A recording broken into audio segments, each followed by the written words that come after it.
Everyone, welcome to my channel. चलिए friends, फटाफट से स्टार्ट करते हैं आज का सेशन। जैसा कि मैंने टॉपिक दिया था परिसज्जा, उससे रिलेटेड सारे क्वेश्चन यहाँ आपको देखने को मिलेंगे, तो आंसर करते रहिएगा। लाइव क्लास हो नहीं पा रही है, इसीलिए मैंने वीडियो अपलोड किया है। ठीक है, चलिए सबसे पहला क्वेश्चन है, परिसज्जा रहित कपड़ा क्या कहलाता है। यानी कि जब करघे से कपड़ा उतरता है तो वो पहनने के लायक नहीं रहता है। ठीक है, उसमें बहुत सारी अशुद्धियाँ लगी रहती है, तो उन अशुद्धियों को हटाने के लिए कपड़ों पर परिसज्जा यानी कि फिनिशिंग की जाती है। तो फिनिशिंग रहित कपड़ा यानी कि जिसपे फिनिशिंग नहीं रहती है वो कपड़ा क्या कहलाता है आपका? ग्रे गुड्स कहलाता है या वाइट गुड्स कहलाता है? फटाफट से इसका आंसर कर दीजिएगा। तो यहाँ पर करेक्ट आंसर हो जाता है आपका ग्रे गुड्स कहलाता है। परिसज्जा रहित कपड़ा क्या कहलाता है? ग्रे गुड्स कहलाता है। सेकेंड क्वेश्चन है यहाँ पर, परिसज्जा विधि है, इनमें से कौन सी आपकी परिसज्जा की विधि है? परिसज्जा की विधियां कई सारी हैं, तो कौन सी आपकी परिसज्जा की विधि है? यांत्रिक और रासायनिक है, यांत्रिक या स्थायी है, रासायनिक या अस्थायी, या फिर सभी है? तो यहाँ पर देखिए करेक्ट आंसर क्या हो जाता है, यहाँ पर करेक्ट आंसर हो जाता है यांत्रिक और रासायनिक। अभी तक हम लोगों ने देखा है कि जो परिसज्जा है वो हम दो तरीके से करते हैं, एक तो यंत्र द्वारा कर सकते हैं और दूसरा कैसे करते हैं, आपके रासायनिक द्वारा कर सकते हैं। तो ये दोनों विधियां हो जाती हैं। बाकी स्थायी यानी कि बहुत सारी परिसज्जा ऐसी होती है जो आपकी स्थायी होती हैं, यानी कि आप कपड़ा धुलिए, पहनिए, जैसे भी रखिए, लेकिन वो स्थायी रहती है। और बहुत सारी परिसज्जा होती है जो कि अस्थायी होती है, जैसे कि आपका स्टार्च वगैरह जब आप देते हैं कपड़े पे तो एक बार वॉश करने से वो निकल जाता है, तो ऐसी परिसज्जा अस्थायी कहलाती है। ठीक है, यहाँ पर पर्टिकुलर पूछा है कि परिसज्जा की विधि कौन सी है, तो यहाँ पर करेक्ट आंसर हो जाता है यांत्रिक और रासायनिक। चलिए ठीक है, नेक्स्ट क्वेश्चन पर आते हैं। परिसज्जा को प्रभावित करते हैं, तो परिसज्जा को क्या चीज़ प्रभावित करती है? तंतु की प्रकृति प्रभावित करती है, बुनाई विधि प्रभावित करती है, दोनों, या फिर कोई नहीं? तो यहाँ पर करेक्ट आंसर हो जाता है कि परिसज्जा को दोनों चीज़ें प्रभावित करती है, तंतु की विधि भी और बुनाई की विधि, दोनों की, तंतु की प्रकृति और बुनाई की विधि परिसज्जा को प्रभावित करती है। नेक्स्ट क्वेश्चन पर आते हैं, गैस द्वारा झुलसाते हैं, गैस द्वारा झुलसाना क्या कहलाता है? सीजिंग कहलाता है या सीयरिंग कहलाता है? गैस द्वारा झुलसाना कहने का मतलब ये होता है कि जब करघे से कपड़ा उतरता है तो उस पर बहुत सारे रोए उठे रहते हैं। ठीक है, तो बहुत सारे रोए उठे रहते हैं, तो उनको गैस के रोलर्स द्वारा गुजारा जाता है, जिससे कि जो गैस का जो आंच लगता है उससे ऊपर का जो अननेसेसरी चीज़ें होती हैं वो जल के निकल जाती हैं।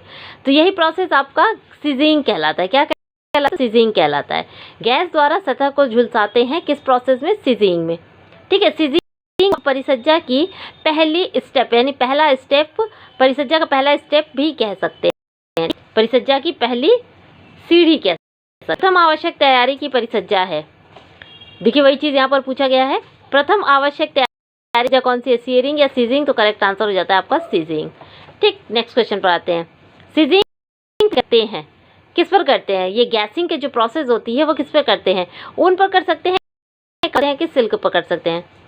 तो देखिए यहाँ पर करेक्ट आंसर हो जाता है कि ये जो सीजिंग का प्रोसेस है आप कपास पर कर सकते हैं, यानी कि सेल्यूलोज जगत से जो चीज़ें मिलती हैं उन पर कर सकते हैं। क्यों? क्योंकि ऊन और सिल्क ये आग के संपर्क में आते ही क्या कर जाते हैं, प्रोटीन जगत के जो तंतु हैं, तो इनसे आग के संपर्क में आते ही क्या करते हैं, सटने लगते हैं, जमने लगते हैं इनके रेशे।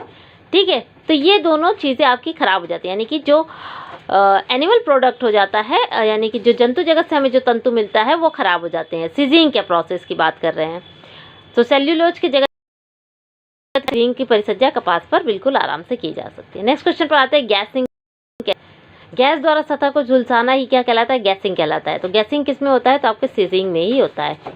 नेक्स्ट क्वेश्चन पर आते हैं, वस्त्र को सफ़ेद बनाने के लिए कौन सी परिसज्जा की जाती है? यानी कि वस्त्र को सफ़ेद, ये आपको पता है कि ब्लीच क्या करता है, चीज़ों को सफ़ेद यानी कि कलर हटाने का काम करता है, इसीलिए ब्लीचिंग ज़्यादातर वाइट कपड़ों पर ही की जाती है। लेकिन जब हमें कलर हटाना हो तब जो परिसज्जा की जाती है वो भी आपकी ब्लीचिंग ही कहलाती है। ठीक है, वस्त्र को सफ़ेद बनाने के लिए कौन सी परिसज्जा की जाती है? तो ब्लीचिंग की परिसज्जा की जाती है। नेक्स्ट क्वेश्चन पर आते हैं, क्लोरीन द्वारा विरंजित किया जाए, क्लोरीन द्वारा क्या विरंजित कर सकते हैं हम लोग? पॉलिस्टर कर सकते हैं, एक्रेलिक कर सकते हैं, दोनों या कोई नहीं? तो क्लोरीन द्वारा हम दोनों चीज़ों को विरंजित यानी कि ब्लीच कर सकते हैं। आगे बढ़ते हैं, सोडियम परबोरेट पानी के संपर्क में आने पर बनता है। सोडियम परबोरेट पानी के संपर्क में आकर क्या बन जाता है? हाइड्रोजन परऑक्साइड या सोडियम क्लोराइड? तो यहाँ पर करेक्ट आंसर हो जाता है सोडियम परबोरेट पानी के संपर्क में आने पर हाइड्रोजन परऑक्साइड बन जाता है। ठीक है, क्या बन जाता है? हाइड्रोजन परऑक्साइड बन जाता है। चलिए नेक्स्ट क्वेश्चन पर आते हैं, साइट्रिक एसिड और नींबू का रस विरंजक है, कैसा? अम्लीय है या फिर क्षारीय है? साइट्रिक एसिड और नींबू का रस कैसा विरंजक है? अम्लीय है या फिर क्षारीय है? तो ये क्या है आपका? अम्लीय विरंजक है। क्या है? अम्लीय विरंजक है। साइट्रिक एसिड और नींबू का रस आपका अम्लीय विरंजक है। चलिए नेक्स्ट क्वेश्चन है हमारा, मर्सराइजेशन में कपास को डुबोया जाता है। मर्सराइजेशन का जो प्रोसेस होता है आप सभी को पता है कि वो सूती और लिनन पे होता है। उसमें कपास को किस में डुबोया जाता है? सोडियम हाइड्रोक्साइड में डुबोया जाता है, कास्टिक सोडा में डुबोया जाता है, या फिर आपका आंसर हो जाता है बोथ। आंसर करिएगा क्या होगा? सोडियम हाइड्रोक्साइड हो जाएगा, कास्टिक सोडा होगा, या फिर आंसर हो जाएगा बोथ। तो यहाँ पर करेक्ट आंसर हो जाता है बोथ, क्योंकि कास्टिक सोडा का ही रासायनिक नाम क्या है? सोडियम हाइड्रोक्साइड है। ठीक है, कास्टिक सोडा का ही रासायनिक नाम है तो सोडियम हाइड्रोक्साइड। तो चाहे ये पूछे आंसर दोनों ही करेक्ट है। ठीक है, मर्सराइजेशन में को किस में डुबोया जाता है? सोडियम हाइड्रोक्साइड में डुबोया जाता है। चलिए नेक्स्ट क्वेश्चन पर आते हैं। मर्सराइजेशन की जाती है, अभी मैंने बताया आपको, सूती और लिनन। ठीक है, तो सूती और लिनन ऑप्शन में हमें ए और बी दोनों दिख रहा है। सिल्क पर ये नहीं किया जाता है, तो करेक्ट आंसर हो जाता है डी। सूती और लिनन पर मॉइस्चराइजेशन की प्रोसेस की जाती है। मॉइस्चराइजेशन सूती वस्त्र को बनाता है। कैसा बनाता है? सिल्क के समान या नायलॉन के समान? तो यहाँ पर करेक्ट आंसर हो जाता है सिल्क के समान बनाता है। कौन सी परिसज्जा सूती और रेयॉन पर की जाती है? अभी हम लोगों ने मॉइस्चराइजेशन का जो प्रोसेस देखा है वो आपके सूती और किस पे था? लिनन पे था। अब यहाँ पर पूछ रहा है कि कौन सी परिसज्जा सूती और रेयॉन पर की जाती है? अमोनिएटिंग परिसज्जा या मॉइस्चराइजिंग? तो यहाँ पर करेक्ट आंसर हो जाता है अमोनिएटिंग परिसज्जा जो है वह सूती। तो यहाँ पर अगर मॉइस्चराइजेशन सूती केवल रहता तो ये करेक्ट हो जाता, बट यहाँ पर देखिए साथ साथ रेयॉन है, तो सूती और रेयॉन पर दोनों तंतुओं पर कौन सी परिसज्जा की जाती है? अमोनिएटिंग परिसज्जा की जाती है। सॉरी, तंतु नहीं, वस्त्र पर। सूती और रेयॉन पर वस्त्र पर कौन सी परिसज्जा की जाती है? अमोनिएटिंग परिसज्जा। नेक्स्ट क्वेश्चन पर आते हैं। कुटाई परिसज्जा से वस्त्र में बढ़ता है, क्या बढ़ता है? तो चमक व कोमलता या फिर मजबूती। तो कुटाई परिसज्जा, इससे क्या बढ़ता है? आपका चमक व कोमलता बढ़ती है। नेक्स्ट क्वेश्चन पर आते हैं। बीटिंग परिसज्जा यानी कि जो कुटाई, इसको इंग्लिश में बीटिंग कहते हैं, तो बीटिंग की परिसज्जा की जाती है किस पर? कॉटन, सिल्क या लिनन? तो करेक्ट हो जाता है लिनन पे की जाती है, क्योंकि छाल निकाला जाता है उससे और उसी छाल से फिर तंतु बनते हैं, तो उनको पीट छाल को निकाल कर तंतु बनाया जाता है, उससे वस्त्र बनाए जाते हैं। ठीक है, तो पीटने की प्रोसेस किसमें की जाती है? आपके लिनन में की जाती है। ग्लेजिंग में प्रयोग होता है किसका? रसायन का प्रयोग करते हैं, माड़ का प्रयोग करते हैं? तो ग्लेजिंग में हम लोग माड़ या गोंद का प्रयोग करते हैं। करेक्ट आंसर हो जाता है माड़ या गोंद। नेक्स्ट क्वेश्चन पर आते हैं। वस्त्र को सीधा करना और सुखाना यानी कि दो परिसज्जा, ऐसी कौन सी दो प्रोसेस होते हैं? तो आपका टेंटरिंग में क्या किया जाता है? वस्त्र को सीधा भी और इसको सुखाया भी जाता है। ठीक है, तो टेंटरिंग आपकी यांत्रिक परिसज्जा है, इसमें दोनों चीज़ें की जाती हैं। नेक्स्ट क्वेश्चन पर आते हैं। ऊनी वस्त्र में खींचने की प्रक्रिया को क्या कहते हैं? फिंग। तो ऊनी वस्त्र में खींचने की प्रक्रिया आपकी क्रेबिंग कहलाती है। नेक्स्ट क्वेश्चन और लास्ट है आज का।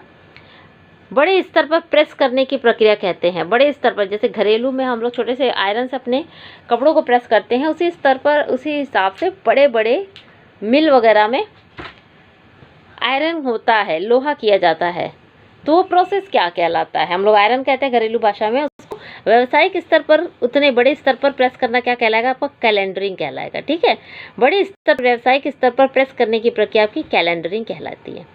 तो ये हो जाता है, कुछ इंपॉर्टेंट क्वेश्चन हो जाते हैं आपके परिसज्जा से रिलेटेड। आई होप आज का सेशन आप लोगों को पसंद आएगा। पसंद आए तो प्लीज़ वीडियो को लाइक, शेयर और चैनल को सब्सक्राइब करना बिल्कुल ना भूलिएगा। लाइव क्लास लेने की बहुत कोशिश कर रहे हैं, चलिए फिर कल ट्राई करते हैं। आज आप लोग रिकॉर्डेड देख लीजिएगा। चलिए फिर मिलते हैं अपने नेक्स्ट वीडियो में, तब तक के लिए धन्यवाद।